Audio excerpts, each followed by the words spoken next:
Hey everyone, it's me, Rodrigo, and this is going to be a discussion video. Now, as you can see on the picture above that I've placed, it's actually going to be about Grima. And the reason I'm doing this is honestly just because there's not really a lot of people talking about Grima and how he's actually one of the few FE character villains to actually evolve beyond Awakening. So in this video, I'm basically going through all his changes from what we know from Awakening, what we learned from with Echoes, and what we've learned from Heroes. And yeah, again, I wanted to do this video because there's not actually a lot of people that's talked about Grima. Like when I literally went through Grima's discussion.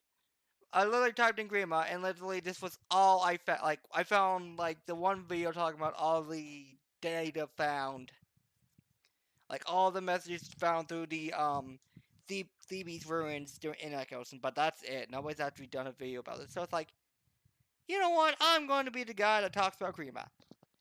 Weird thing to do, but alright. So, as for Awakening, let's start off with Awakening. What we learned about him through there. Well, before we Echoes, all we knew about was that like a thousand years before, a thousand years ago, the first exalt of Elysian, remember Elysian, not Arcanea or whatever kingdom Marth is from, so it's not him. This happened way after Marth died. The Grima came. There was a pact made by Grima and a human to destroy basically Arcanea. With the first exalt basically being the counter with Naga and basically put him back to sleep. That's why he was sealed by the start of Awakening. And so, from what I can gather, and what from the wiki said, the only I've always figured there was something wrong with this. I always figured what was going on with the whole Robin thing. Why is it just suddenly he's the perfect vessel? Apparently, according to the wiki, again this is subject to change if they ever changed it, but Grima is Robin's is literally the closest to the most pure blood to Grima, or the original pack maker. So I guess they're just like that. And then all Awakening happening, and we all know how that is.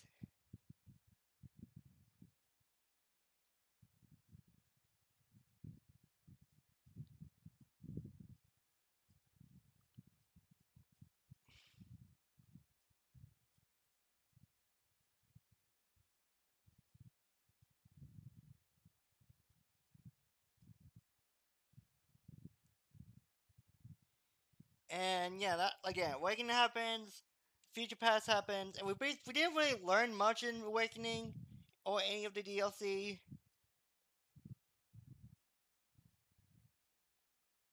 And again, we basically didn't learn about much about his past during Awakening, all about the events 1,000 years ago. But it's with Echoes that we start to see Grima isn't a stereotypical dragon. No. Like, as we learned through Echoes, he is literally a product of humanity. He was created by a human to be the ultimate life form. Again, sort of like Shadow, but again, replace the hedgehog with a giant freaking dragon. Like, that was sort of like what he wanted to do. That was what Phineas' goal was. He was obsessed with two things: creating an army of the undead, and creating the ultimate making an army with the undead, and making the ultimate life form. As we learn, again, he used the blood. Again, Phineas is according to Wiki. Phineas mixed the blood with human I guess the blood of the divine dragon, human fluids, and certain herbs and nectars and that's how Grima was created. So again, he is part human. So this isn't some dragon that's mad. It's literally a dragon that's also human due to how he was created. And I guess you could sort of see how Nargan really killed him, only steal him away. Because I don't know. But again, it just goes to show that hey, he's not your stereotypical evil dragon who just hates humanity. He was made by humans, and he didn't like again from what we are told and what the wiki has been explained.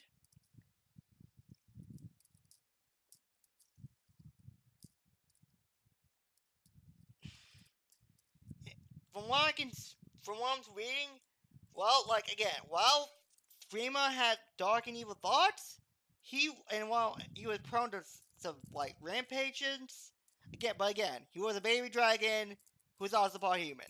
It's sort of phase you gotta go through. But again, he was not evil in the slightest. Just dark and violent thoughts, but he was not evil. But when it was Phineas who was the one that eventually attacked Grima because he basically got Groom to fear. I want to say that's the point where Grima just finally started to realize what humans were. And again, this extends into Fire Emblem Heroes, where it literally explains about humans. If I can find it.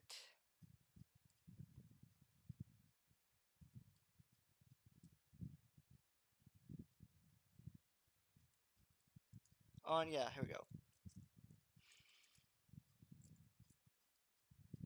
No, that's not it. I know it's here somewhere. So hold on, guys. I'm trying to figure out where to find it. Okay, here we go. Here we go. Here we go.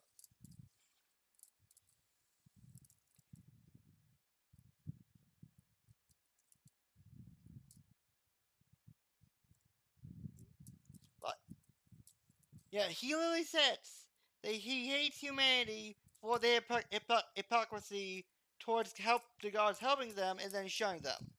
He hates humanity because of how they're humans. What he meant, he hates the bad thing that. Blah. Let me rephrase this. He despises humanity because. Well, that is a spell. That is a spell I hate. That's a error in that. That's gonna have to be fixed. FYI, there's literally when in the hero thing, it states humanity for their hypocrisy. It's missing a hate. Whoever wrote this forgot to put hates. Again, this is all the stuff he says. Well, they say because again, heroes have both male and female Grima.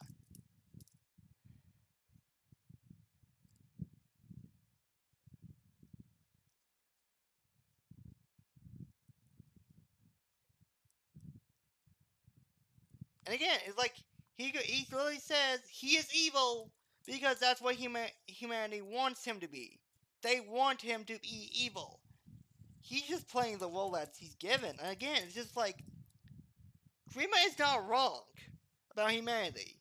Sure, his methods might be wrong, but he is not wrong about humanity. And it just goes to show that he's probably one of the more like not maybe more, if not the most sympathetic villains in the franchise. Because again, this was a character that was just a one note. That people when he first appeared, people had no idea who he was. Was this a new form of Medea? Was this another different creature? Like, what was this? What was this behemoth of a creature? And then came Echo. We found out that what he was. He was a dragon created by a human to be the ultimate life form.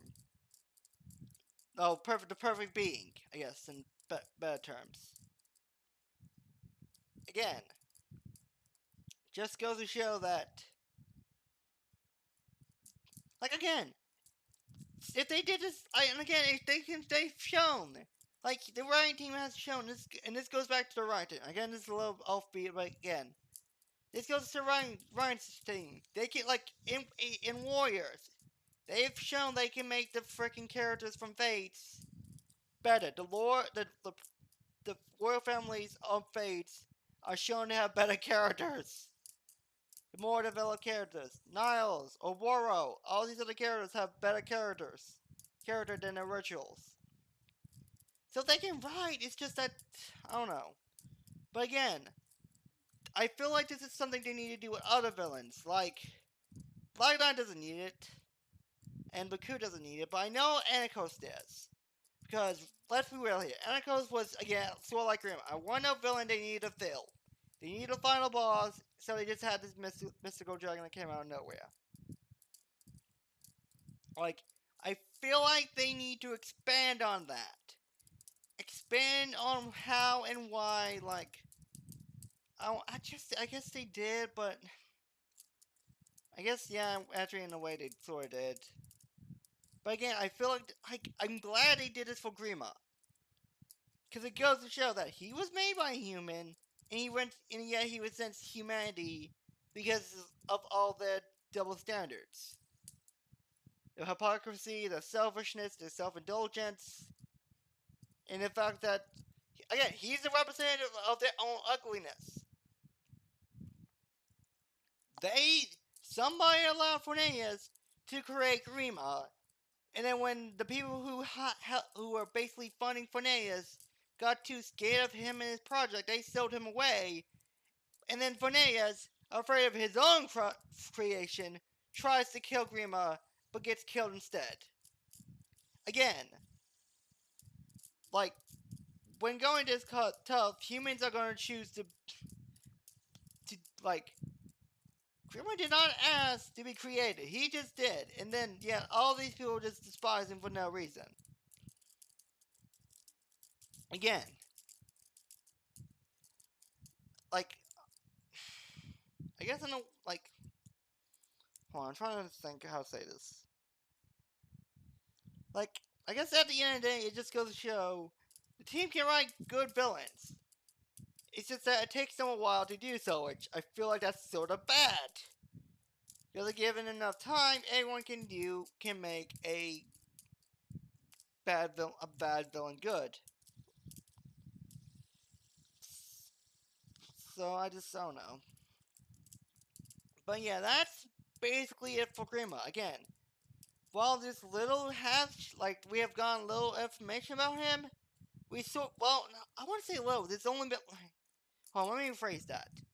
While there's only been a few games since Awakening, we've still gotten a lot about Grima within Heroes and within Awakening. More than enough, the only things that, again, are still mysteries is, again, what the are the mysteries that say in the wiki.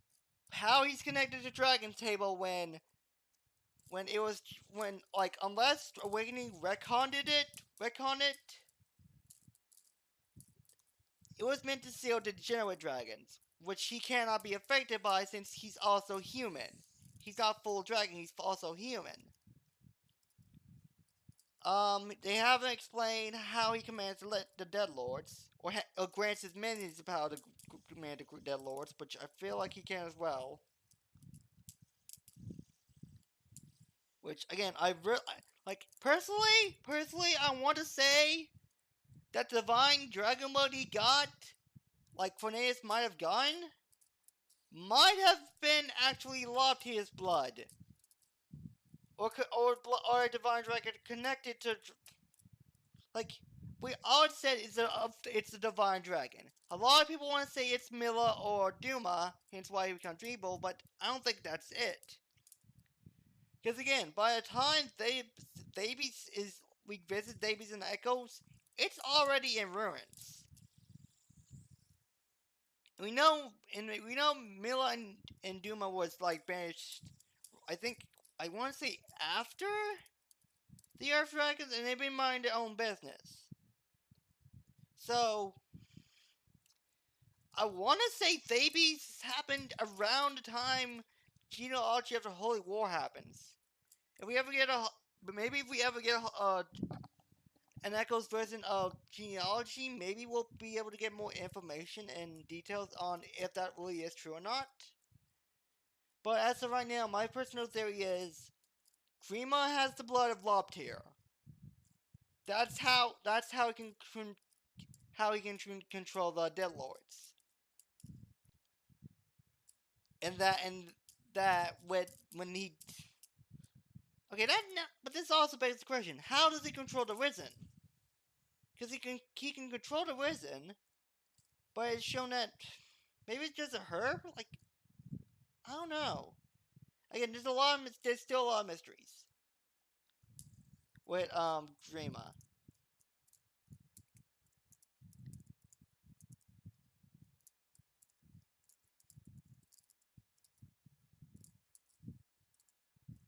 And I guess another thing that needs to be corrected is his exact size.